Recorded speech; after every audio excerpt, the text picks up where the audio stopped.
할렐루야. 오늘은 느헤미야 첫 번째 시간입니다. 1장부터 7장까지의 내용을 보도록 하겠습니다. 먼저 지난 시간 에스라 공부했던 거 기억나시죠? 우리 에스라가 그 포로로 귀환한 이스라엘 백성들이 다시 영적인 각성을 일으킬 수 있도록 그들을 회개시키고, 그리고 나서 그 내용이 이제 끝나게 됩니다. 그 뒤로 이제 에스라가 돌아간 지 약 13년 정도의 시간이 흐른 뒤에, 14년 정도의 시간이 흐른 뒤에 이야기가 바로 느헤미야입니다. 근데 느헤미야와 이제 에스라가 한 권의 책이다, 이렇게 성경학자들이 본다 말씀드렸잖아요. 그 근거 중에 하나가 우리가 읽은 1절에 나옵니다. 1절에 보면 아닥사스다 왕 제20년 기슬르월에라고 되어 있는데요. 원어를 보면 아닥사스다 왕이라는 이름이 없어요. 그러니까 왕 제20년에 이렇게 나와 있는데 이렇게 시작하는 경우가 없습니다. 왜냐하면 이게 이 책의 첫 번째 부분이라면 그 연대기를 표시하는 것 대단히 중요하기 때문에 그 왕이 어떤 왕인지를 이야기하고 가야 돼요. 그런데 그 뒤에 가는 2장에는 또 아닥사스다라는 이름이 나와요. 그런데 1장에 등장하지 않는 것은 굉장히 한 책의 시작으로는 너무 어울리지 않는 것이죠. 왜 이런 글이 나오느냐? 바로 앞장의 내용들을, 그러니까 앞에 나온 설명의 내용들을 독자들이 인식하고 있기 때문에 굳이 아닥사스다 왕이라는 말을 할 필요가 없어서 그 왕 20년에라고 시작하는 겁니다. 이건 봐도 두 권이 사실 연장선 안에 있다는 것을 볼 수가 있죠. 그런데 이 1장부터 7장까지의 내용은 이제 느헤미야가 1인칭 시점으로 기록하고 있어요. 그러니까 화자가 내가 되어서 일기 형식으로 이렇게 적는 것이죠. 근데 그 뒤에 이제 사실 더 중요한 8장부터 13장까지의 내용을 보면 그 부분은 또 에스라가 또 주요 인물로 등장하게 됩니다. 그러니까 어떻게 보면 이제 액자식 구성이라 그러죠. 이 전체적인 쭉 흐름이 있고 그 안에 또 서브 스토리를 넣어서 이제 그 책을 살리는 그런 문학적인 효과인데, 마치 그 액자식 구성처럼 느헤미야의 수기가, 느헤미야의 일기가 그 안에 들어가 있는 것이죠. 그래서 이것을 통해서 이 기록이 정말 진실하다는 것과, 그리고 또 그 안에 아주 풍성한 내용들을 더 입체적으로 우리가 볼 수 있도록 하는 그런 효과를 얻을 수가 있습니다. 아무튼 이 에스라가 도착한 지 14년 정도 후의 이야기입니다. 물론 성경학자들 중에 꽤 많은 분들이 에스라는 그 페르시아에서 예루살렘으로 온 다음에 그들을 영적으로 각성시키는 일을 하고 그 뒤로 다시 본국으로 소환되었다가 오늘 말씀에 느헤미야가 성벽을 재건한 이후에 다시 돌아왔을 것이다 라고 추측하는 사람들이 있어요. 물론 그 말도 굉장히 일리가 있는데요. 근데 성경에는 에스라가 왔다 갔다 하는 기록이 없거든요. 근데 만약 에스라가 자신이 왔다 갔다 했다면 분명히 그 기록을 넣었을 것 같아요. 제 추측이기도 합니다. 아무튼 그것이 없는 것으로 미루어 보아 에스라는 저는 에스라가 본국으로 귀환하지 않았다는 것을 전제로 하고, 이스라엘에 계속 남아 있었다는 것을 전제로 하고 이제 말씀을 이렇게 강의하도록 하겠습니다. 우리 잠깐 다시 한번 옛날 이야기를 짚고 넘어가면, 이제 고레스 왕에 의해서 바벨론의 포로로 있던 유대인들이 예루살렘으로 귀환을 할 수 있게 되었죠. 이때 1차로 귀환한 인물들이 수룹바벨, 그리고 대제사장이었던 여호수아, 이런 인물들이었죠. 그리고 이들을 이제 학개, 스가랴, 이런 선지자들이 도왔죠. 그리고 이들을 통해서 성전이 이제 건축되게 되는 그 이야기가 나옵니다. 이때 한 4만 명 정도가 귀환을 했었고요. 그리고 그 뒤에 60년 이상의 시간이 흐른 다음에 이제 예루살렘으로 오는 것이 오늘 등장하는 이 아닥사스다 왕 7년에 이제 이 예루살렘으로 오는 것이 바로 에스라입니다. 네, 에스라. 그들은 이제 2차 귀환자라고 말할 수 있겠죠. 그래서 에스라가 영적 강성 운동을 일으켰고 그 뒤에 이제 3차라고 말할 수 있는 인물이 바로 느헤미야인데요. 바로 이 느헤미야는 약 14년 정도, 13년에서 13년 정도의 시간이 흐른 뒤에 일어나는 이야기라고 먼저 이 시간 순서를 정리하시면 좋겠습니다. 스룹바벨과 여호수아의 세대가 성전을 잘 세웠으나 그들이 죽었어요. 그리고 그 후대로 이었던 세대들이 똑같이 조상들처럼 타락해 버렸습니다.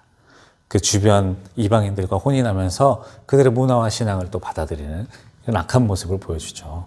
그래서 이것을 본 이제 에스라가 그들을 다시 한번 영적으로 각성시키고 갱신시키는 일을 했습니다. 그러나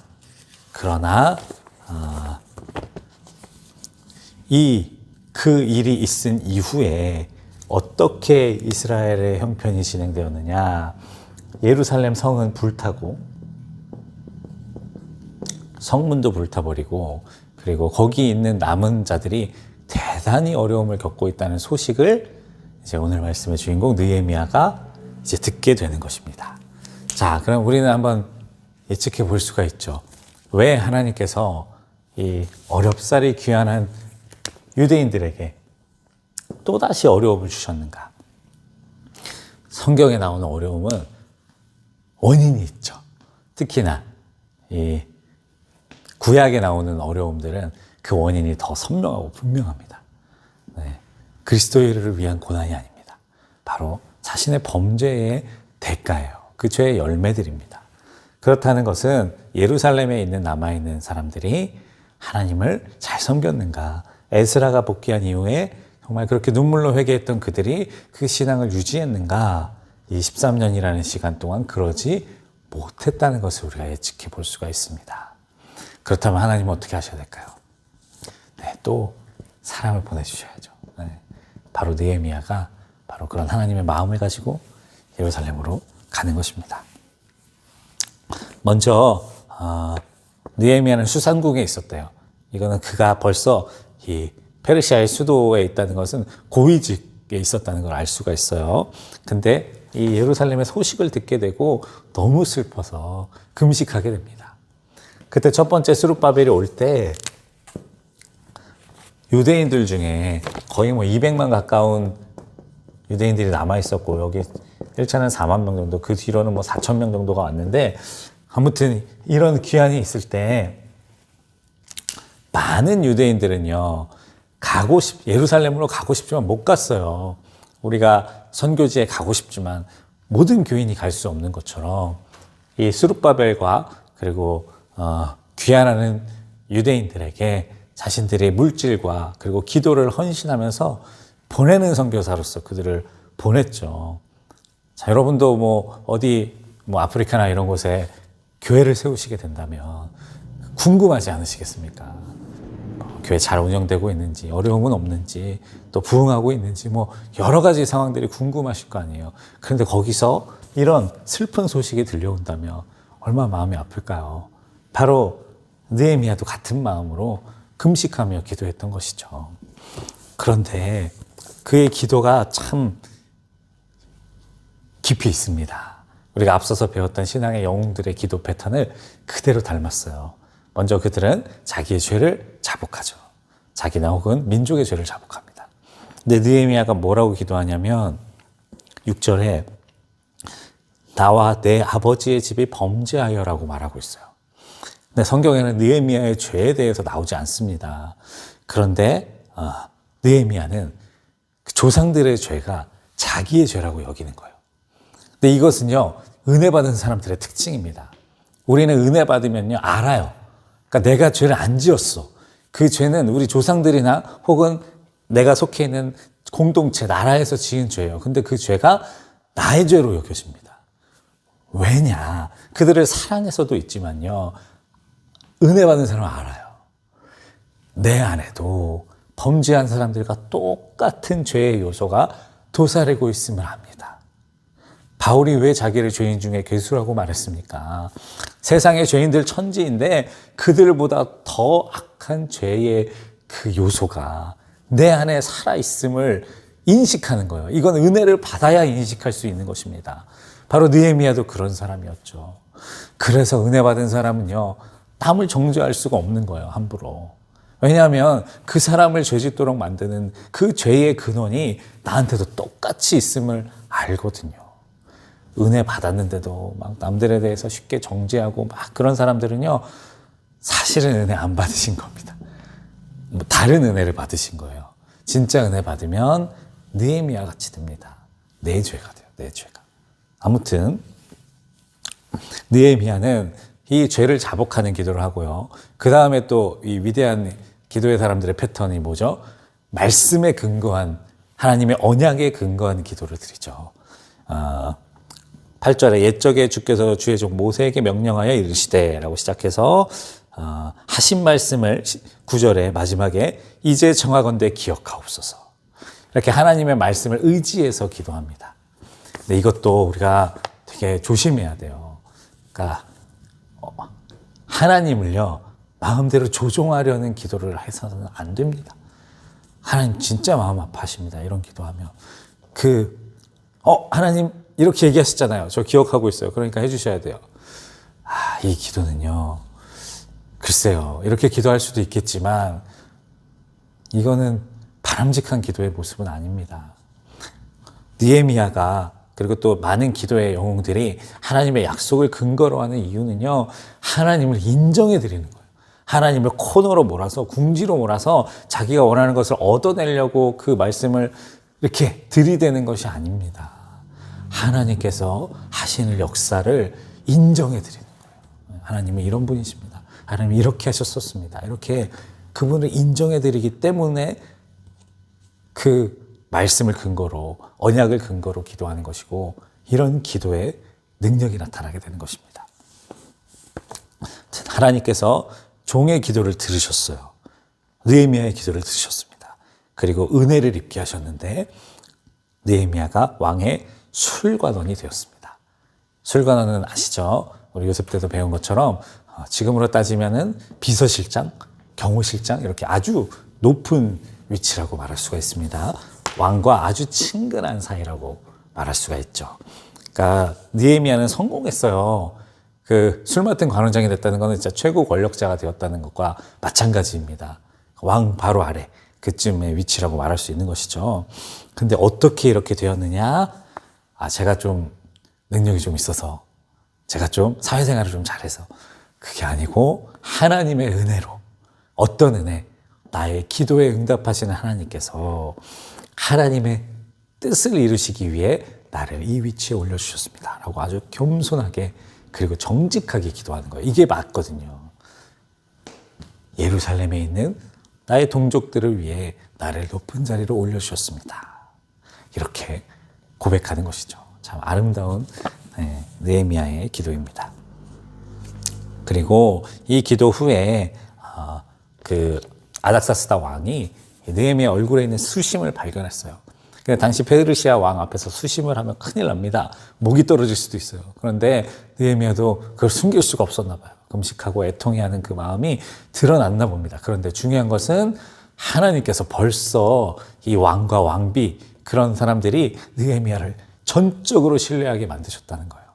마음에 쏙 들게 하신 것이죠. 그래서 그의 근심을 어떻게든 해결해 주고 싶어 합니다. 이제 느헤미야가 이야기를 해요. 내 조상들의 묘실이 있는 성읍이 황폐하고 성문이 불타서 제가 수심하게 되었습니다. 이 장에 보면 이렇게 이야기를 하는데요. 이것은 페르시아 문화를 우리가 알면 되는데 조상들의 묘실에 대해서 아주 중요하게 생각하고 목숨 거는 사람들이에요. 그래서 느헤미야 이 말이 참 지혜롭죠. 그 아닥사스다 왕이 듣기에 이런 거라면 네가 참 근심할 만하다. 이렇게 여길 수 있을 만한 아주 중요한 포인트를 지금 느헤미야가 말하고 있습니다. 그래서 왕이 이야기하죠. 그럼 네가 무엇을 원하니? 그러자 느헤미야가 4절에 내가 곧 하늘의 하나님께 묵도하고 라고 되어 있어요. 그러니까 느헤미야는요, 왕이 이제 요구를 들어줄 것처럼 너 그럼 뭘 원하니? 라고 말할 때 당연히 원하는 게 뭐겠어요? 저 예루살렘 보내주세요.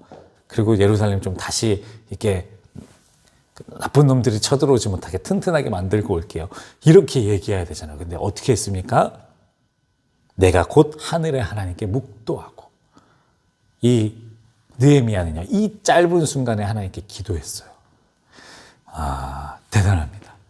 우리가 뭐 화살 기도라 그러죠. 순간적으로 이제 하나님께 드리는 기도를 이제 이렇게 말하기도 하는데, 이건 정말 우리가 정말 본받아야 됩니다. 누구랑 무엇을 하든지 어떤 결정을 내리든지 잠깐의 순간이라도 하나님께 위탁하는 거예요. 하나님 어떻게 하면 좋을까요? 뭐라고 대답하면 좋을까요? 어떻게 결정하면 좋을까요? 이건요, 정말 최고의 신앙인의 자세라고 말할 수 있습니다. 그래서 이 기도를 하고 왕이 저에게 은혜를 베풀어 주시면 조상들의 땅에 가서 이 성읍을 건축하게 해주십시오 라고 이야기를 합니다. 그때 왕이 뭐라고 말하냐면, 왕후도 같이 내가 몇 날에 다녀올 길이며 어느 때에 돌아오겠느냐라고 물어봐요. 그러니까 느헤미야를 엄청 아끼는 거예요. 그래, 그러면 보내주는 건 당연한 거고, 그러면 그게 얼마나 걸리고 언제 돌아올 수 있는데? 이렇게 물어보는 거예요. 네. 그래서 느헤미야가 이 애정을 느끼잖아요. 그러니까 거기에 힘입어서 이제 더 요구하는 겁니다. 조서도 내려주시고, 그리고 또 필요한 것들도 주시고, 공사할 만한 그 물품들도 지원해 주시고, 군대도 지원해 주십시오. 아주 그냥 뭐라 그럴까요? 배포 있게 요구하는 것을 막 이야기를 하죠. 그러나 이것은 거슬러 올라가면 느헤미야의 표현대로 하나님이 은혜를 입게 하셔서 이 위치까지 올려주신 것입니다. 느헤미야는 그걸 잘 알고 있는 좋은 믿음의 사람입니다. 그리고 나서 느헤미야가 오자 10절에 보면 호론 사람 산발락과라고 되어 있는데, 이것은 아마 북이스라엘 지역을 다스리던 사람으로 추측이 됩니다. 그리고 암몬 사람 도비야, 우리 위치를 잘 기억하시죠? 북이스라엘, 암몬, 그 유대를 감싸고 있는, 그래서 이쪽에는 블레셋, 이렇게 삼면으로 감싸고 있는 그 나라죠. 도비야라는 사람도 근심했대요. 왜 근심했을까요? 이들이 바로 예루살렘을 괴롭히던 주범들이었기 때문입니다. 마치 예전에 그 다윗이 그리고 사울 왕이 등장하기 전에 그 블레셋 사람들이 예루살렘을 쳐들어와서 알맹이만 쏙 빼가고 또 남겨놨다가 또 어느 정도 또 돈이나 곡식들이 쌓이면 또 쳐들어가서 약탈해가고, 이런 일들을 반복했던 것처럼 이들도 예루살렘을 마음에 안 들면 쳐서 다 빼앗고, 또 모일 때까지 좀 놔두다가 또 모이면 또 쳐서 빼앗는 이런 악한 행동들을 했었던 인물들이었고, 바로 그들에 의해서 이 성이 불타고 성문도 불탔다는 것을 알 수가 있어요. 그러니까 이 스룹바벨이 도착하고 그리고 에스라가 도착한 이후에도 이 유대인들이 이 예루살렘 성을 중건하기 위해 애를 썼는데, 여기 나오는 산발락과 도비야 같은 이런 대적들 때문에 그 일이 번번이 실패하고 그리고 어려움을 겪었다는 것을 알 수가 있습니다. 느헤미야는 예루살렘에 도착하자마자 사흘 정도 이제 여독을 풀고 그런 정비를 한 다음에 밤에 몰래 현장을 답사하기 위해 나갔어요. 이게 참 아주 훌륭한 점입니다. 그러니까 지도자는요, 현장을 잘 알아야 됩니다. 이게 진짜 중요한 거예요. 근데 안 가고는 몰라요. 가봐야 알 수가 있습니다. 느헤미야는 지금 이 예루살렘을 재건하려고 했잖아요. 그러니까 당연히 예루살렘에 가는 거예요. 예루살렘에 가서 예루살렘이 어떤 모습인지 그것을 이제 지켜보는 것입니다. 그래서 예루살렘 성, 느헤미야가 재건한 예루살렘 성을 아주 제가 간략하게 빨리 그려보겠습니다. 네.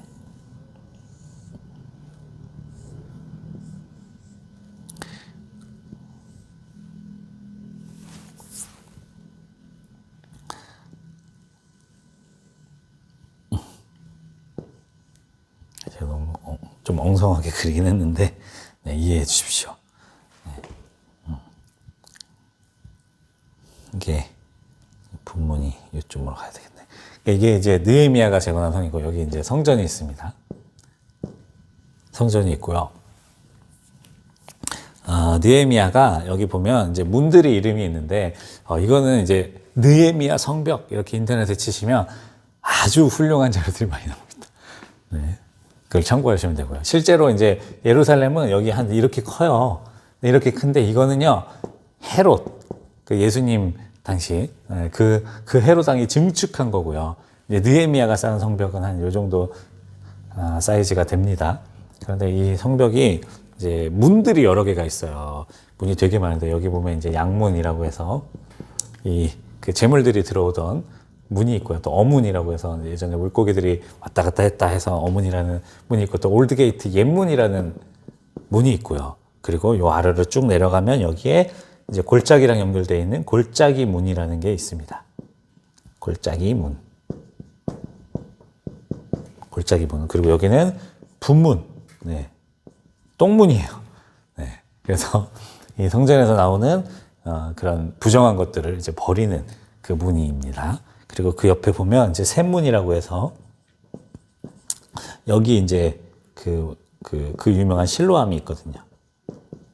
이제 왕의 이제 왕의 샘이라고도 하는데 이 실로암이 있고 실로암 샘이 있고 그리고 여기 이제 샘문이 있고 그다음에 물이 다니는 이제 수문이 여기 있고요. 그리고 이쪽으로 가면 이제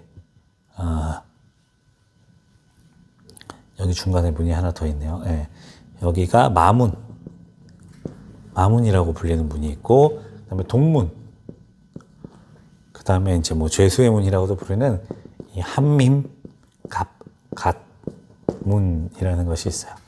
이런 것들은 뭐 자세히 공부하면 좋겠지만 네, 시간도 없고 네, 그렇습니다.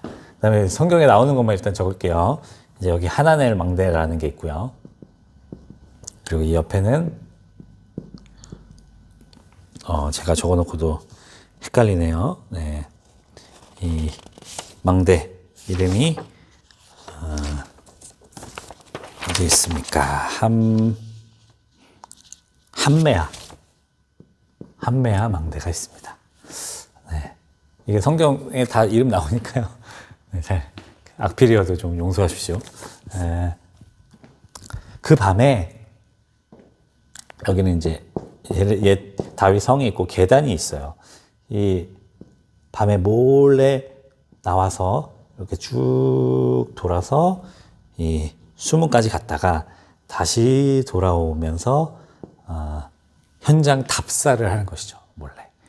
이 느헤미야가 이렇게 답사를 하면서 성벽이 다 무너져 버리고 이제 말이 다닐 길조차 없는 그 상황을 그가 이제 지켜보게 됩니다.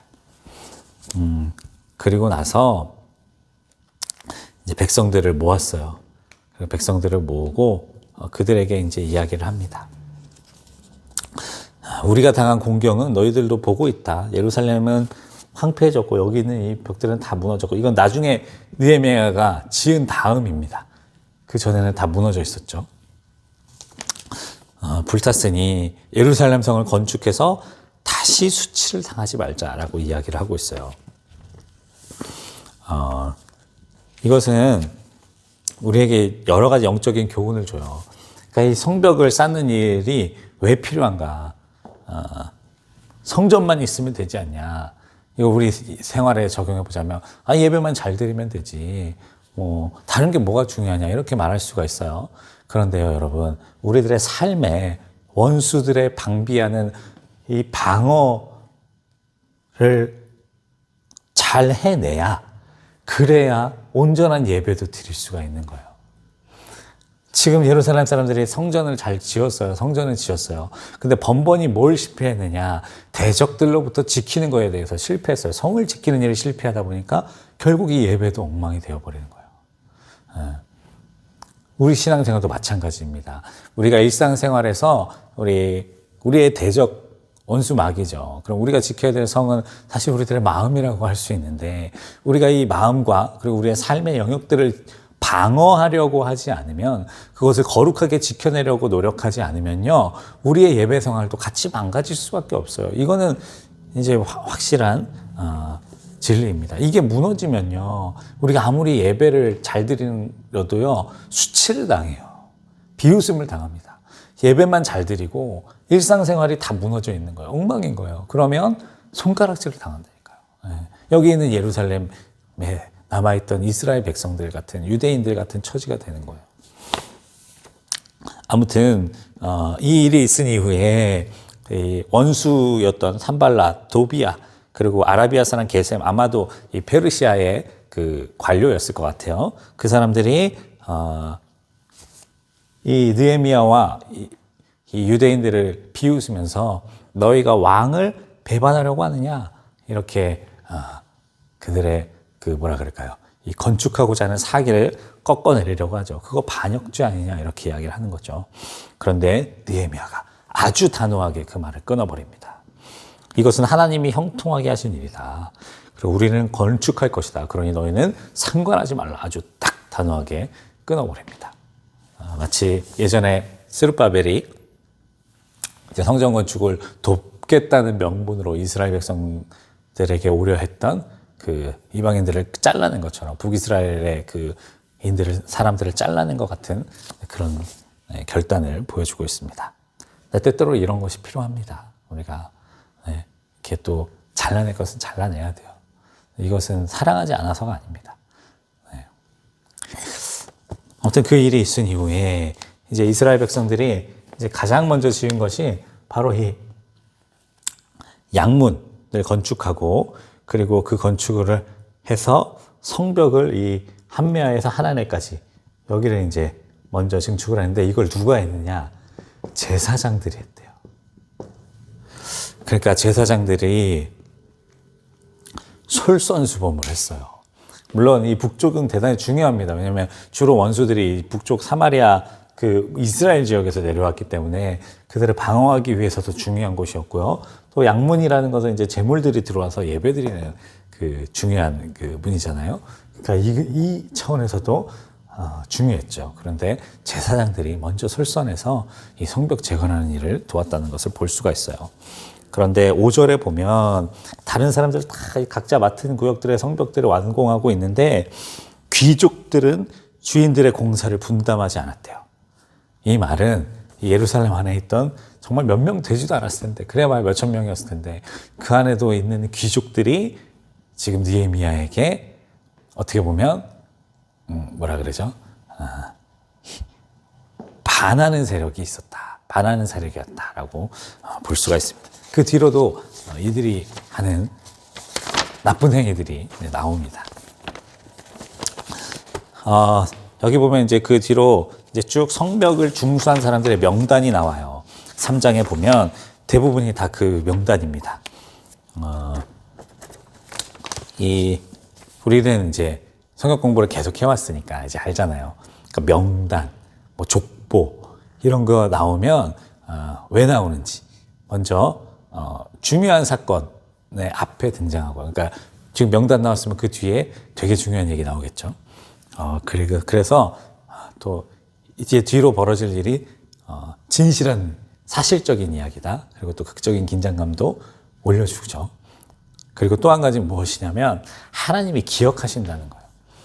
우리들의 헌신과 수고를요, 하나님은 계수하십니다. 생명책에 우리 이름이 기록되어 있다라고 말씀하시는 것처럼 우리들의 삶에 그 선한 것들을 다 이렇게 기록해 주십니다. 네. 이런 은혜의 차원에서도 볼 수가 있어요. 여기 중간에 느헤미야가 나오는데 16절에 동명이인입니다. 그리고 4장으로 넘어오면 이제 산발랏, 즉 이 성벽 건축을 원하지 않는 대적들이 이제 본격적으로 이제 유다 사람들을 괴롭히기 시작합니다. 그들이 이제 비웃는 거예요. 이제 이 불타는 흙무더기 위에서 뭘 일으키려고 하느냐? 여우가 올라가도 다 무너져 버릴 것이다. 이렇게 막 비웃는 거죠. 여러분, 우리가요, 우리 삶의 그 거룩함들을 회복하기 위해서 삶을 이제 다시 좀 잘 살아보려고 수축하려 하면요, 이런 세력들이 있어요. 비웃습니다. 야, 살던 대로 살아, 하던 대로 살아. 네가 뭐 언제부터 이렇게 대단했다고 막 그래? 이러면서 우리를 이렇게 무너뜨리는 세력들이 있어요. 근데 절대로 이런 무너짐에 속으시면 안 됩니다. 이 느헤미야는요, 그런 소리는 아예 닫아버렸어요. 그리고 성벽 증축에 아주 건축에 목숨을 걸었습니다. 그랬더니 얼마 지나지 않아 전부 연결되고요. 여기는 이 성벽들이 전부 연결됐고요. 그리고 그 연결 이후에 절반 정도, 그러니까 성벽이라니까 어느 정도 높이가 나와야 되잖아요. 근데 절반 정도까지도 금방 쌓아버린 거예요. 상당한 이 성과를 보이고 있는 것이죠. 여기서 우리가 볼 수가 있어요. 그러니까 에스라라는 인물은 성경을 백성들에게 가르쳐주고 나아갈 길과 방향을 제시해주는 반드시 필요한 지도자였습니다. 그런데 그와 동시에 사실 느헤미야 같은 지도자도 필요한 거예요. 느헤미야는 무엇을 담당하고 있습니까? 그들에게 말씀을 가르치거나 그러지 않아요. 행동하고요, 실천하고요, 행정적인 역할로 서포트를 합니다. 이게 진짜 중요한 거예요. 우리의 사역도 마찬가지입니다.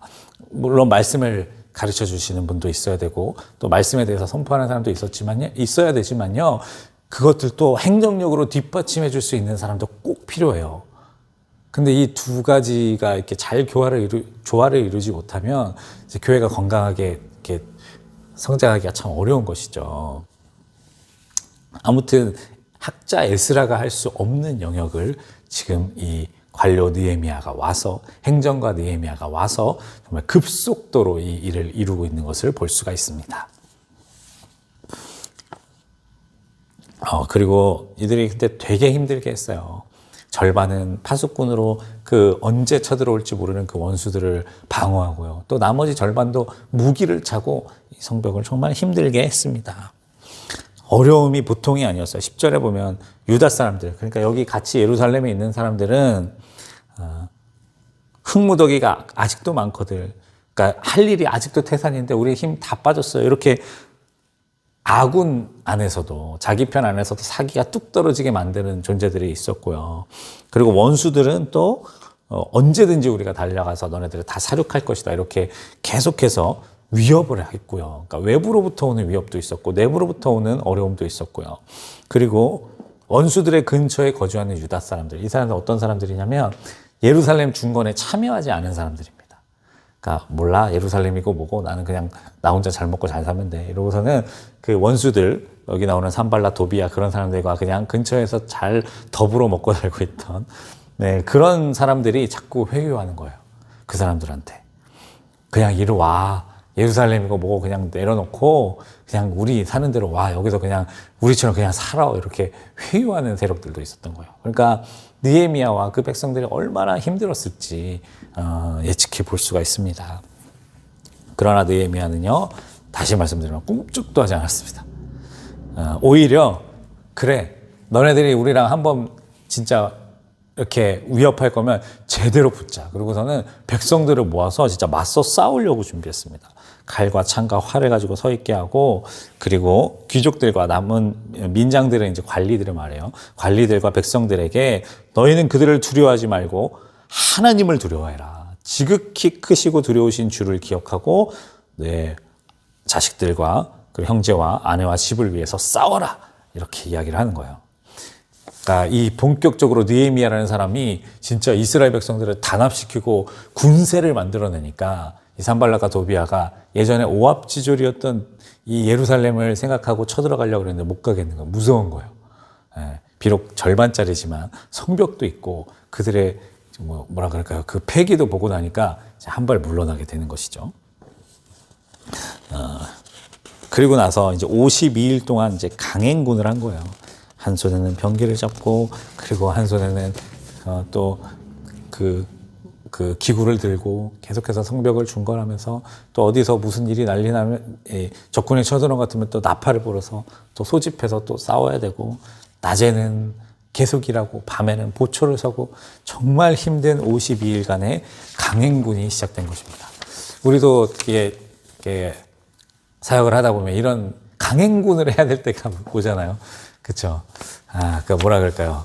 이렇게 천천히 은혜롭게라는 말을 여기에 쓰는 건 아니죠. 천천히 뭐라 그럴까? 이렇게 평안하게 해야 되는 일도 있지만 이렇게 갑자기 급속도로 에너지를 모아서 빨리 해결해야 되는 문제들도 있습니다. 바로 이 성벽 문제가 그랬어요. 이걸 지지부진 놔뒀다가 완공을 못했다가는 큰일 나는 겁니다. 그런데 이게요, 우리 삶의 영역에서도 똑같습니다. 우리의 이 거룩함과 관련된 문제는요, 신속하게 결단하고 빠르고 그리고 이 느헤미야처럼 강하게 결단하시고 실행하셔야 됩니다. 그냥 언젠가는 조금씩 성벽 쌓으면 되겠지 이러면요, 다시 원상복귀됩니다. 원수들이 넘어와서 우리의 그나마 남아있던 이 거룩한 성벽들도 다 무너뜨려버려요. 그리고 다시 우리의 예배가 또 망가지고, 이렇게 악순환이 반복되는 거예요. 여러분, 거룩함에 관련된 문제, 우리의 삶의 영역에서의 거룩함에 관련된 문제는요, 칼같이 단호하게 신속하게 끊어내셔야 됩니다.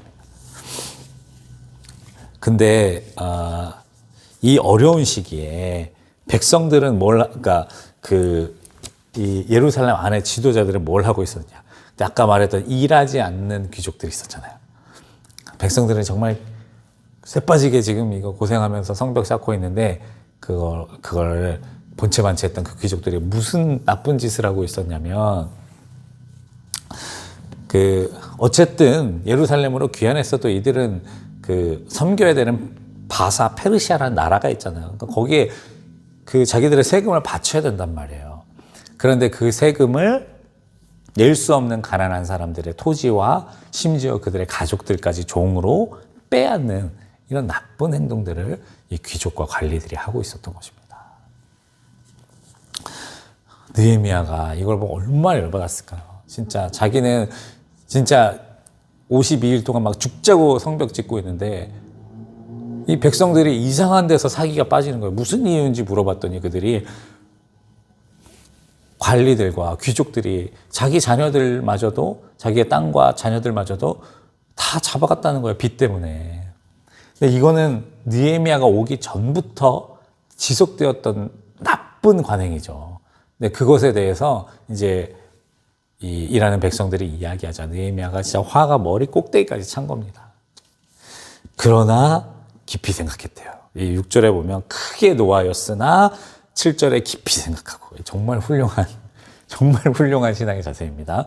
여러분, 우리도 극도로 분노하면은 이게 잘 안 돼요. 깊이 생각하고가. 그런데 느헤미야는 해냈습니다. 그 어려운 걸 해냈어요. 그러면서 동족들을 불러 모으고 귀족과 민족들을 꾸짖어서 그들에게 이야기합니다. 이 어려운 시기에 겨우 예루살렘에 지금 동족들이 자유인이 돼서 왔는데 너희가 그들을 다시 되팔려고, 다시 종으로 만들려고 하느냐? 이것이 진짜 하나님을 두려워하는 것이냐? 그러면서 그들을 책망하는 것이죠. 근데 이 느헤미야 위대함은 어디서 나오냐? 10절에 보세요. 또 뭐라고 얘기하냐? 나와 내 형제와 종자들도 역시 돈과 양식을 백성들에게 구워주었거니와 우리가 그 이자 받기를 그치자. 우리도 빌려줬다. 가난한 이웃들에게 먹을 것을 주고 또 돈을 빌려줬다. 그런데 나도 이자 안 받을 거니 너희도 받지 마라. 훌륭하지 않습니까? 먼저 보여주는 이 리더십을 느헤미야가 계속 먼저 실천하는 리더십을 보여주고 있습니다. 그러면서 11절에 너희들이 구워준 돈과 양식 세포주나 기름의 100분의 1을 돌려보내라 라고 얘기했는데, 기름의 100분의 1은 이자를 말하는 거니까 그동안 너희들이 이자로 빼앗았던 거 다시 돌려줘라, 이제 이야기하고 있는 것이죠. 그들이 이제 느헤미야 말을 들어요. 물론 느헤미야의 이런 카리스마와 그 또 뭐라 그럴까요? 이 왕과 다이렉트로 연결되어 있는 이 고위직이라는 직함도 영향을 미쳤겠지만 이것보다는 진심이 그들에게 전해졌을 것입니다. 백성을 정말 사랑하는 지도자, 그런 사람들은요 좀 허술한 인간들도 감동시켜서 변화시킵니다. 바로 느헤미야가 그런 캐릭터였죠. 또 우리도 그런 캐릭터들이 돼야죠. 아무튼 이 느헤미야는 정말 총독의 녹도 받지 않고요, 심지어 백성들에게 자기가 먹을 것을 대접해서 자기 식탁에는 늘 그 수많은 사람들이 같이 먹을 수 있도록 계속했다는 것을 보여주고 있습니다. 그런데도 6장에 보면 이제 완공 직전에 되었어. 이제 내가 아직 성문에 문짝을 달지 못한 때라는 건 이제 외곽은 다 완성되고 문짝은 제일 마지막에 다니까 이제 곧 공사가 마무리될 때쯤이라는 말입니다. 그때 이 산발락과 게셈이 이 느헤미야를 암살하려는 계획을 펼칩니다. 그래서 그를 불러내서 죽이려고 하는 것이죠. 그런데 느헤미야가 그것을 지혜롭게 캐치하고 거절을 하죠. 그리고 5절에 보면 5번째에는 4번이나 그런 꼬심으로 느헤미야를 불러내나 실패하자 봉하지 않은 편지를 보냈대요. 편지라는 건 봉해야 되는데 봉하지 않은 편지는 그 내용이 백성들에게 알려지기 원하는 편지인 것이죠. 근데 그 내용이 무엇이었냐면 바로 이 느헤미야가 왕이 되려고 성을 건축하고 있다. 이런 헛소문이었어요. 근데 이런 헛소문들이요 되게 무서워요. 교회 공동체 안에서도 이 뭐 몇천 명이 아니라 예루살렘 몇천 명이 아니라 몇십 명 모이는 데서도요 누가 이렇게 잘못된 소문 하나 퍼주면 순식간에 완전 진짜 세상 나쁜 놈 됩니다. 바로 이 산발락과 도비야 게셈이 이런 계략을 펼친 것이죠. 그런데 느헤미야는요 정말 대단한 내면의 힘을 가졌습니다. 꿈쩍도 안 해요. 꿈쩍도 안 하면서 이렇게 기도합니다. 이제 내 손을 힘있게 하옵소서. 그러니까 이런 모든 어려움에도 그는 굴하지 않고 주님 저한테 힘을 주십시오. 제가 이것을 끝까지 사명을 완성할 수 있도록 도와주십시오. 이렇게 기도하는 거예요.